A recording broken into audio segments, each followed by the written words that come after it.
जय हिंद दोस्तों, स्वागत है आप सभी का एक और नई वीडियो में। देखिए दोस्तों, बात ये है ना कि काफ़ी दिनों से मेरे पास ऐसे कमेंट्स आ रहे हैं कि भाई तुम एसटी कैटेगरी में आते हो, तुम तो बीना हो, तुम्हें तो जॉब मिल ही जाएगी। क्योंकि इतने ज़्यादा कमेंट्स आए हैं, आप देख सकते हैं। ये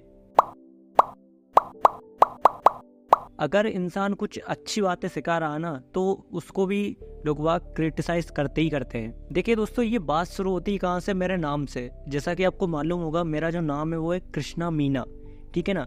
तो जो मीना जो कास्ट है ना, वो राजस्थान में आती है, किसमें? एसटी कैटेगरी में, शेड्यूल्ड ट्राइब, ठीक है ना।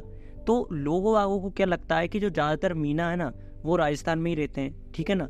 मतलब बहुत ही कम ऐसे मीना होंगे जो कहीं बाहर रहते हैं, एमपी में, यूपी में। एमपी में तो फिर भी बहुत ज़्यादा रहते हैं, लेकिन यूपी वगैरह और जो भी आउटसाइड के जितने भी स्टेट हैं, उनमें बहुत ही कम मीना रहते हैं, ठीक है ना।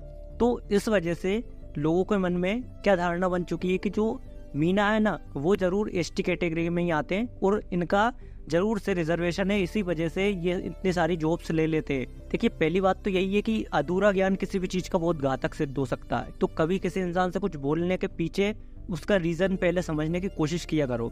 तो देखो, मैं बता दूं भाई, आपकी जो सोच है ना, पहली बात तो ये बिल्कुल गलत है। क्योंकि किसी भी इंसान को अगर रिजर्वेशन मिला है ना, मुझे रिजर्वेशन का इतना कुछ नॉलेज नहीं है कि क्या है क्या मामला नहीं है, लेकिन हाँ इतना पता है, जो भी पिछड़ी जातियाँ थी उनको ऊपर उठाने के लिए रिजर्वेशन को लाया गया था। जिसकी कि मैं ना तो कोई अच्छाई कह रहा हूँ, ना ही बुराई कर रहा हूँ। नहीं तो फिर आप कहने लगो कि आप रिजर्वेशन के खिलाफ में हो या फिर रिजर्वेशन के पक्ष में हो। तो मैं किसी तरह की कुछ भी बात नहीं कर रहा हूँ, मैं सिर्फ ये क्लियर करना चाह रहा हूँ, हम गुना जिले के मीना है, एमपी के, मध्य प्रदेश के, ठीक है ना।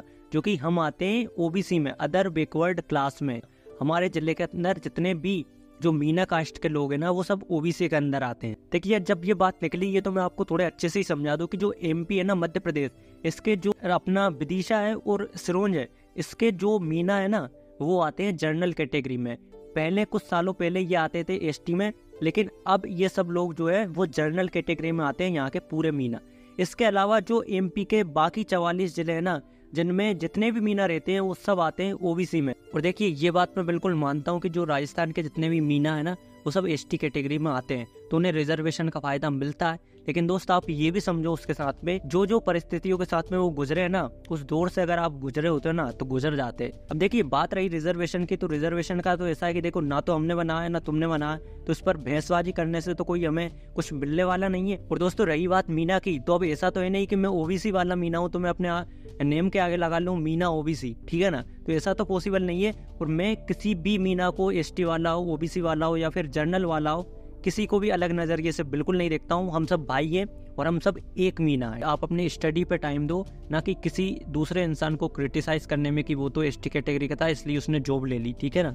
तो इन सब में टाइम वेस्ट मत करो और अपनी स्टडी में टाइम दो, जिससे कि आप जनरल कैटेगरी से निकाल सको। तो आशा करता हूँ कि आपके जो डाउट्स थे वो अब क्लियर हो चुके होंगे। मिलते हैं किसी नई वीडियो में नए टॉपिक के साथ, तब तक के लिए जय हिंद, वंदे मातरम।